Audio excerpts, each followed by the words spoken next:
Sentiu. Bolsonaro, ele não está numa boa fase. Afinal, a CPI da Covid está revelando o que todo mundo já sabia, né? Que, ao que parece, sim, o seu governo trabalhou a favor do vírus. E mais que isso, talvez esse trabalho tenha sido, inclusive, bem remunerado. Pelo que vimos, ele teria tratado o vírus da mesma maneira que ele trata um cunhado. Trazendo para o gabinete, né, ganhando um trocado em cima dele, e depois fingindo que não sabe quem é. Vírus? Desculpa, não vi. Resultado, sua popularidade caiu a beça e as pesquisas mostram que ele perde para o Lula até em campeonato de porrinha. As motocicletas estão cada vez mais esvaziadas, obrigando o presidente a postar a imagem dos passeios anteriores. Sim, o cara fez um TBT para fingir que a classe dos homens com crise de meia-idade ainda está 100% com ele.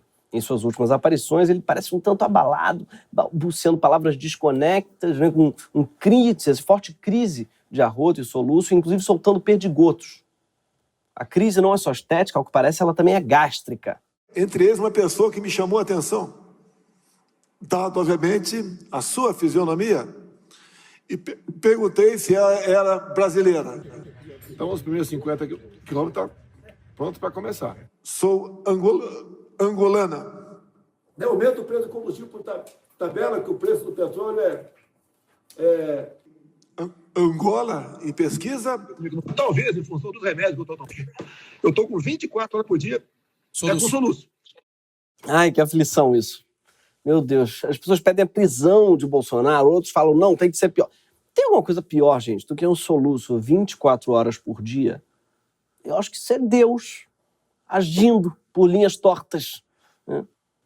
Dizem que um negócio que cura soluço, a única coisa parece que cura mesmo, de fato, é renúncia. Sabia, Bolsonaro? Pois é.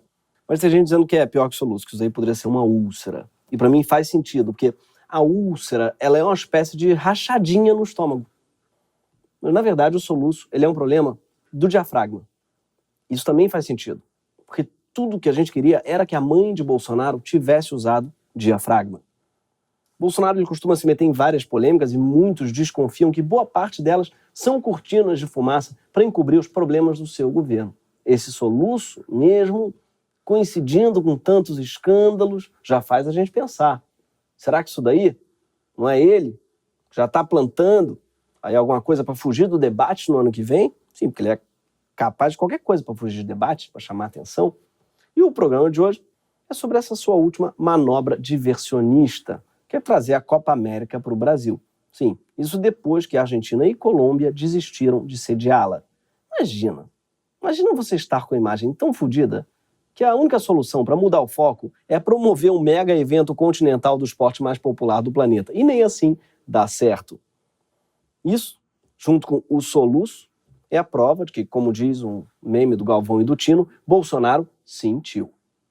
Enquanto todos discutiam se a atuação do presidente era lance para impedimento, o plano dele era lançar a mão do futebol.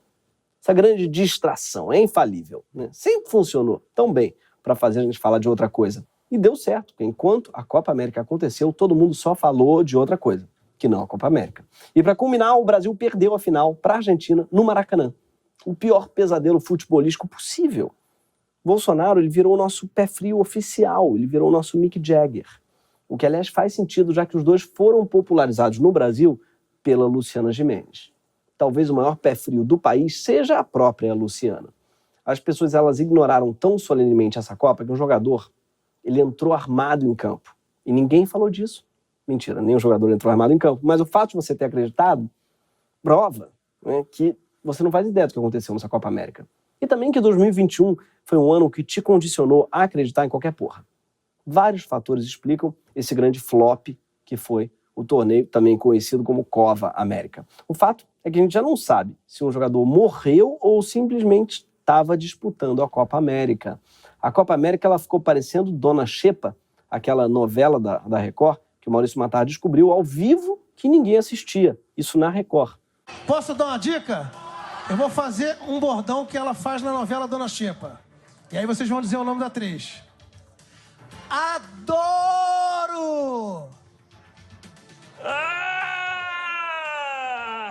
Ei, vocês lembram, gente? Adoro! Deixa eu ir aqui. Agora eu vou pegar vocês. Quem assiste Dona Xepa aí? Quem assiste Dona Xepa aí? Agora que eu vou pegar no breu. Quem assiste? Quem assiste? Meu Deus, agora que eu vou pegar no breu. Ai, parece aquele momento em que o professor resolve fazer prova oral surpresa. Curtam muito a cara dessa senhora toda falando, não me escolhe, professor, não me escolhe, por favor. Enfim, a audiência incrivelmente baixa dos Jogos da Copa América se explica por vários motivos. Eu imagino que a Dona Xepa também, eu não assisti. Mas, enfim, um dos motivos do fracasso da Copa América ficou muito na cara para todo mundo que o Bolsonaro só trouxe esse torneio, porque ninguém quis hospedar, e 2, porque ele queria muito colar em alguma coisa que fosse mais popular que ele. E essa prática de tentar absorver a popularidade alheia pelo convívio é tão comum que inspirou enredos 99% dos filmes da Sessão da Tarde. Sozinho, no Dia dos Namorados? Que tal uma namorada de aluguel? Você quer me alugar? A gente fica saindo durante umas semanas. E aí eu vou me tornar popular. Hoje, na Sessão da Tarde. Nos anos 80 era assim, você podia andar sem cinto de segurança, podia fumar no avião e podia alugar uma namorada. Aí veio essa ditadura do politicamente correto. Agora você não pode nem mais pagar por sexo, que já chamam de prostituição. Enfim, esse moleque aí, ele inventou o conceito de sugar daddy, bem antes de ter idade para ser daddy. Ele foi um sugar teen. A prática do parasitismo do sucesso dos outros também é muito comum na política. Claro, a gente viu na eleição de 2018 Dória colando em Bolsonaro inventando o nome Bolsodória. Parece uma daquelas palavras em alemão, Schadenfreude, que são formadas de junção de vários termos em alemão e expressam a soma dos seus significados. O Bolsodória, na língua portuguesa, por acaso, quer dizer aquela brochada que você dá quando lembra que é um genocida. É o Bolsodória. Dória inspirou outros bolsos, como o candidato a vereador Bolsonaro, que reparte o cabelo como o Bolsonaro, mas é do PCdoB. Marx, acima de tudo, Deus nem existe. Se funcionou em 2018, tentar se aliar a Bolsonaro já não deu muito certo em 2020. Sim, dos 78 candidatos a vereador que botaram Bolsonaro no sobrenome, apenas um se elegeu, que foi o Carlos.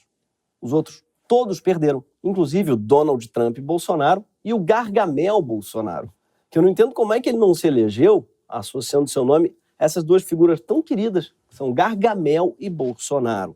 É tipo você se chamar de Carminha Voldemort, com K. Tem gente que, na dúvida entre explorar a imagem do Lula e do Bolsonaro, vai logo nos dois, como o pré-candidato a vereador Neguinho Celular.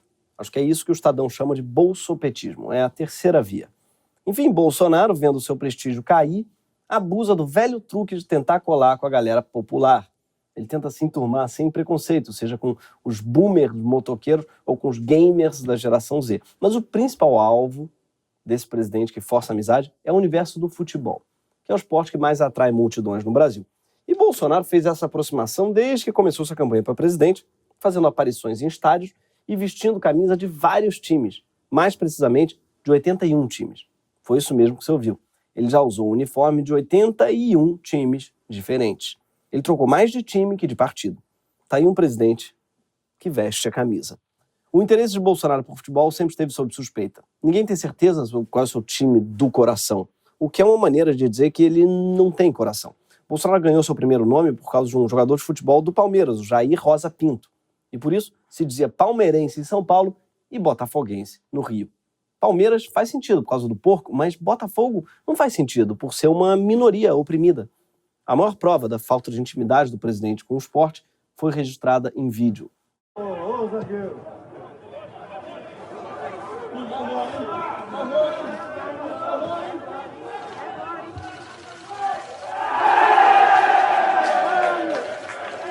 Essa é para o Neymar aprender. Dá para você simular falta e fazer gol ao mesmo tempo. Depois dessa, eu acho que a cara do Bolsonaro ficou meio rachadinha. Mas como vocês devem ter visto, parecia muito uma encenação. Né? Que o goleiro não espera ele chutar, mal ele chuta, o goleiro está batendo palma pro gol que ele fez nele, no goleiro.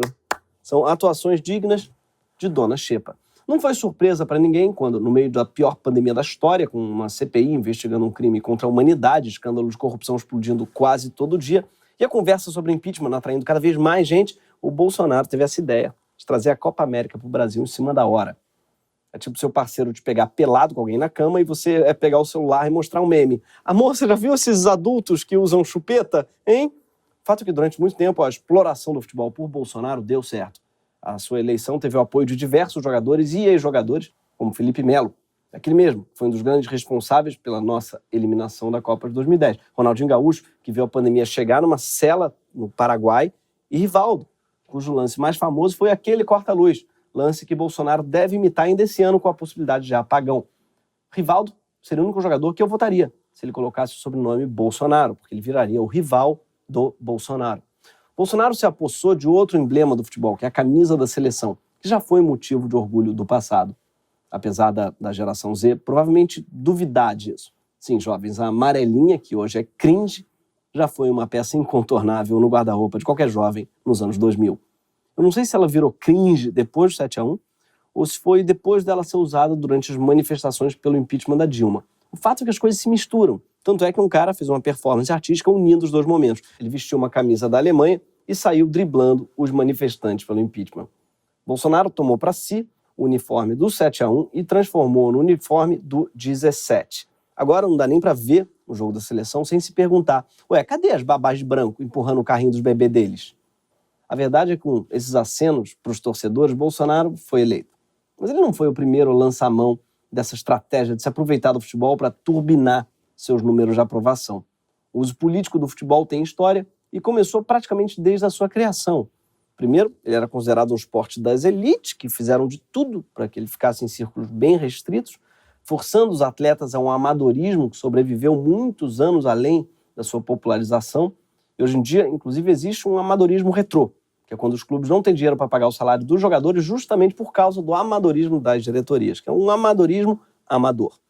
Quando ficou impossível impedir que a classe trabalhadora abraçasse o esporte, o futebol então ele passou a ser o vilão dos socialistas e anarquistas, que temiam sua potencial influência alienante sobre o operariado. Se a religião era o ópio do povo, o futebol ele era o TikTok do povo. Ele fazia a gente perder tempo vendo gente sarada fazer a coreografia.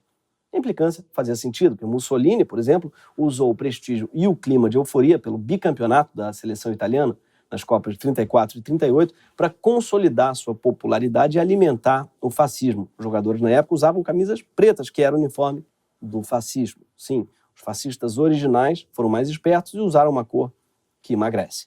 Na final de 38, o Mussolini mandou um telegrama para cada jogador escrito: vencer ou morrer. O goleiro da Hungria, que tomou 4 gols da Itália na final, se orgulhava de ter salvado muitas vidas. O que me faz pensar: será que o nosso goleiro Júlio César recebeu algum telegrama em 2014?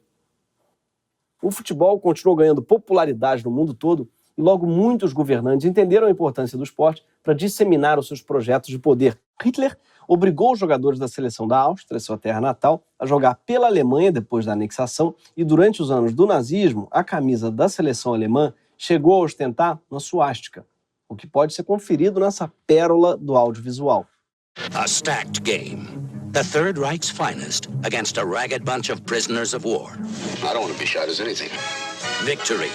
Starring Sylvester Stallone, Michael Caine, Max von Sydow, and introducing Pele. How'd you like to play football against the Germans? Why not?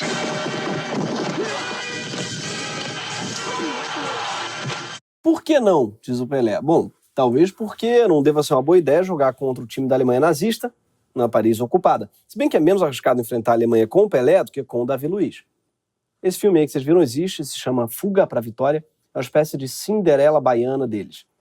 No Brasil, a interferência da política no futebol também começou cedo. Foi com a intervenção do ministro das Relações Exteriores na época, o general Lauro Miller, que em 1916 foi criada a CBD, nome da antiga CBF. Sim, hoje em dia CBD é o nome de outra coisa que também faz cortina de fumaça. Um entusiasta do esporte, Getúlio Vargas, sempre usava o estádio do Vasco, em São Januário, na época o maior do Brasil, para os seus grandes comícios. Hoje, os grandes comícios do Rio são na Avenida Presidente Vargas, ou seja, São Januário era uma espécie de Presidente Vargas do Presidente Vargas. Durante a ditadura, foi intervenção para todo lado. Os caras encheram a comissão técnica da Seleção Brasileira de militares, como Carlos Alberto Parreira, então preparador físico, e Cláudio Coutinho, técnico da seleção na Copa de 78, além de emplacar o almirante Heleno Nunes na presidência da CBD. A CBD ela encheu o Campeonato Brasileiro de times de estados onde a arena, a partir da ditadura, precisasse de votos. Eles faziam tipo uma motociata daquela época. Motociata, que aliás parece italiano inventado, né? Parece muito óbvio, é uma motociata de abacate, por favor. O fim da ditadura e a volta da democracia não foram suficientes para separar o Estado do futebol. É só lembrar de como o anúncio da realização da Copa de 2014 ajudou a reforçar a sensação de que o Brasil estava crescendo no cenário mundial durante o governo Lula, que, aliás, deu uma forcinha para conseguir um estádio para o Corinthians, seu time de coração. 2 sonhos que acabaram como costumam acabar os sonhos, né? Com uma derrota horrível e uma dívida enorme na Caixa Econômica Federal. Mas uma das peças mais tristes envolvendo os governos do PT e o futebol foi esse desenho animado veiculado na página oficial da Dilma.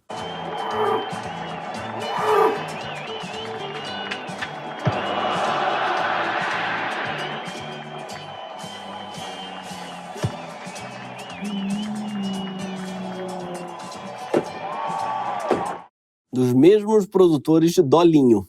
E sim, a Dilma, ela cruza a bola para si mesma fazer uma bicicleta.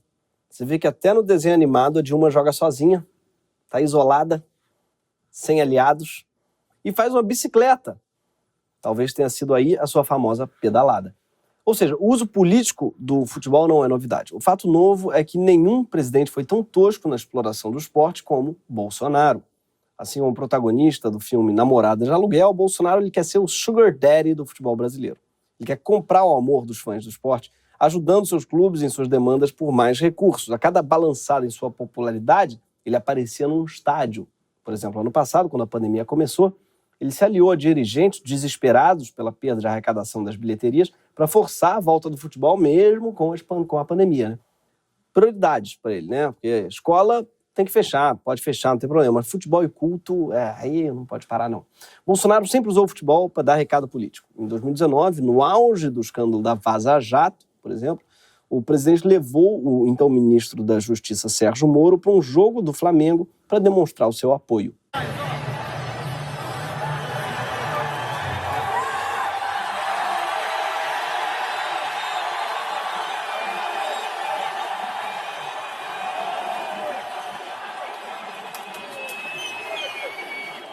Dá pra ver que o Moro tá com aquela cara de bunda, meio perplexo. Acho que ele tá vendo aquele jogo sem entender. O juiz, no caso, aí tá jogando de que lado? O juiz não combinou a sentença antes? Não? O juiz, ele não pode virar ministro de um dos times? Tá. Sem graça. Muitos acharam esse gesto do Bolsonaro levar o Moro generoso. Eu não achei muito não, porque o Moro... Imagina, tá? Imagina que o Moro prende o seu maior adversário político e garante sua eleição. Você retribui levando o cara num jogo de futebol? Parece aquele amigo oculto que você dá um iPhone e ganha um porta-retrato da Imaginário. O futebol, ele ainda serve para Bolsonaro mostrar que tem hábitos simples. Mostrar que ele é desses caras simples. Esses caras que devem assinar compra superfaturada, mas com uma humilde caneta Bic. Isso que faz a diferença. Aí colar no futebol é também uma tática, né, que Bolsonaro usa para gerir crises. Crises provavelmente provocadas por ele, ou seja, gerir crises que ele gerou. Por exemplo, quando o presidente experimentou o Guaraná Jesus, ele disse que ia virar boiola que nem maranhense, aspas. Bolsonaro, além de posar com uma lata do refrigerante, depois ele usou numa live a camisa do Sampaio Correia, time do Maranhão. Que time é esse aqui? Sampaio Correia. Hã? Sampaio Correia. É o Sampaio Correia lá do Maranhão. Então estou com a camisa aqui do Sampaio Correia, em homenagem ao estado do Maranhão. Um estado onde eu fui tratado de forma muito carinhosa, estou muito feliz. Sim, ele perguntou ao vivo o nome do time cuja camisa ele estava usando justamente para fingir intimidade com o povo maranhense. E ele finge muito mal o que ele conhece, que ele fala, qual é o nome do time? O pessoal fala Sampaio Correia, ele... Hã? Até porque Sampaio Correia é um time com o nome de ministro, né, que deve ter levado um susto. Ministro é time, Sampaio, enfim, diferente do Onyx. Né? O Onyx é um ministro com o nome de time, da 3ª divisão. Imagina, amor, tem que ver o Onyx e Ibis aqui, que estão jogando jogaço. Mas o maior de todos os absurdos dessa relação interesseira de Bolsonaro com o futebol veio com a marcação às pressas da Copa América no Brasil, depois que outros países sede desistiram por causa da pandemia. E ele resolveu falar disso, por quê? Porque é bastante emblemático para mostrar o quanto a interferência do governo Bolsonaro pode ser daninha para um dos maiores símbolos da identidade nacional. Primeiro, ele vai lembrar que Bolsonaro nem sempre foi a favor de torneios de futebol marcados no Brasil. Essa daqui foi a reação dele durante a realização da Copa das Confederações em 2013. O deputado federal Jair Bolsonaro, do PP, soltou morteiros na calçada, ali em frente ao Sheraton da Barra. Ele disse que fez isso em protesto contra o barulho provocado por equipamentos instalados pelo hotel há cerca de um ano. O condomínio onde o deputado mora fica nos fundos do hotel. Ele disse que já pediu providências, mas que até agora nada foi feito. A gente procurou a direção do Sheraton, que reconheceu o problema e informou que a situação será resolvida nos próximos dias.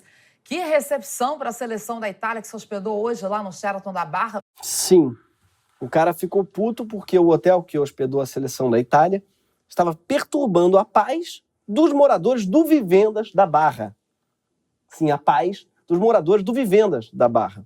A gente conhece os vizinhos do Bolsonaro no Vivendas da Barra. Mas o que incomoda mesmo o Bolsonaro não é esses vizinhos, não. O que incomoda é a delegação italiana do Sheraton. Ah, é muito barulhenta, sabe? O anúncio do torneio surpresa não empolgou o torcedor e o viés político foi citado como o maior motivo. Além do mais, tem o lance do brasileiro não gostar muito de figurinha repetida. A última Copa América também foi disputada aqui em 2019, quando a presença do presidente nos estádios dividiu opiniões.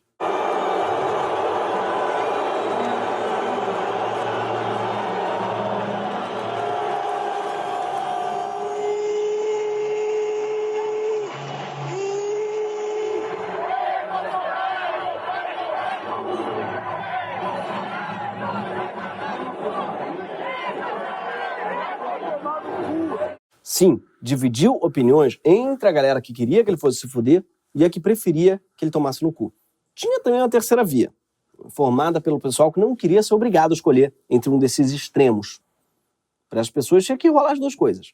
Mas a verdade é que Bolsonaro também foi aplaudido por parte dos torcedores. Afinal, em 2019, seu governo era mais bem avaliado, já que tinha matado umas 500 mil pessoas a menos.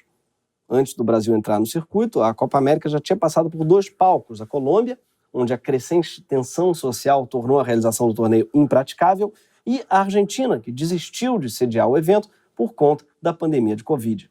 Que bom que o Bolsonaro trouxe para o Brasil, né? Um país que não tem nenhum desses problemas, nem tensão social, nem pandemia.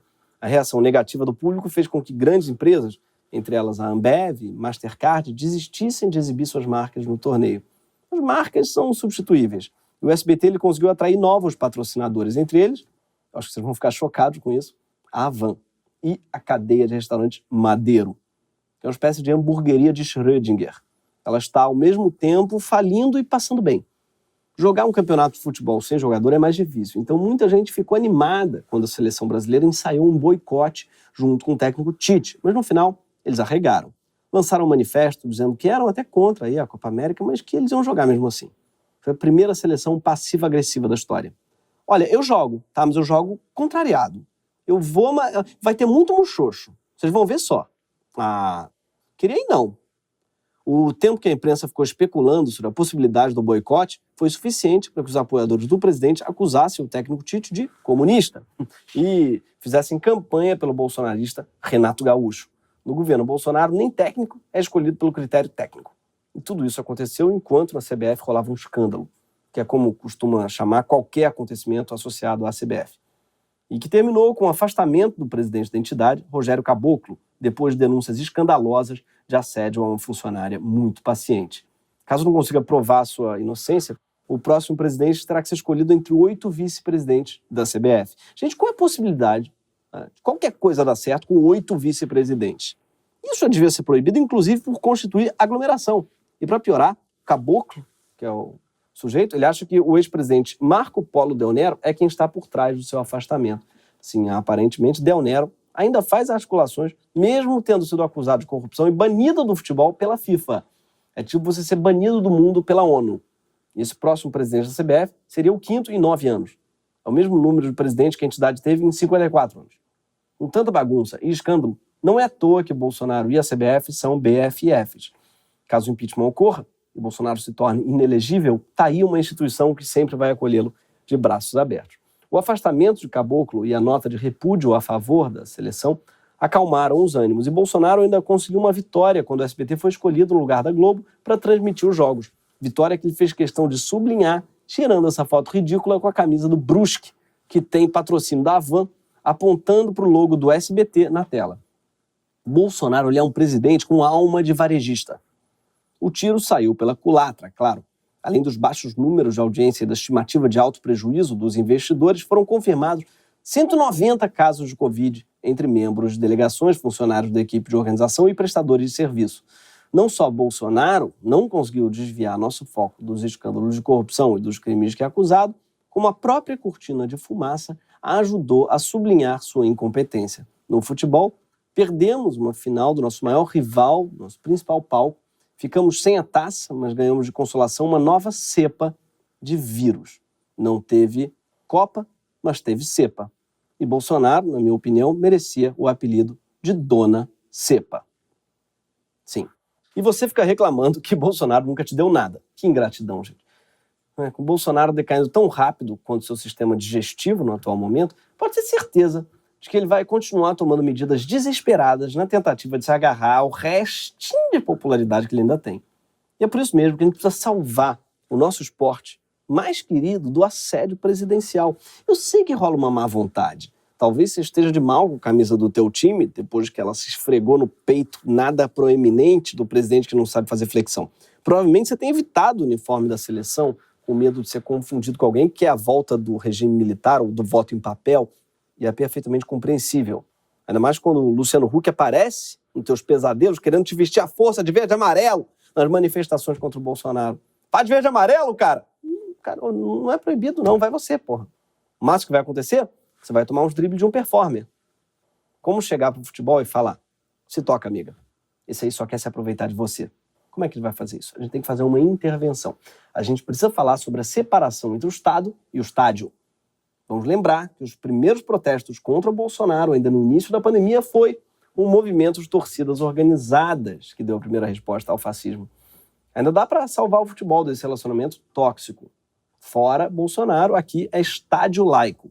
Impeachment já, na presidência e na CBF, que tem que perder o direito de explorar o futebol brasileiro. É preciso exigir que eles tirem a mão dessa paixão nacional, da qual eles não são donos, eles são os trativistas que tiram o dinheiro da nossa paixão e em troca apoiam ditadores. Acho que eles podem até ficar com a camisa amarela, se eles quiserem. Eles podem jogar de azul, cor que a gente já usou, inclusive na final do nosso primeiro título mundial, com Pelé e Garrincha. Ou de branco, que foi aposentado depois de uma derrota de 1950, aquele mero 2-1 contra o Uruguai no Maracanã. Sim, perder final no Maracanã contra um rival vizinho, em si, já é uma razão para mudar a cor da camisa.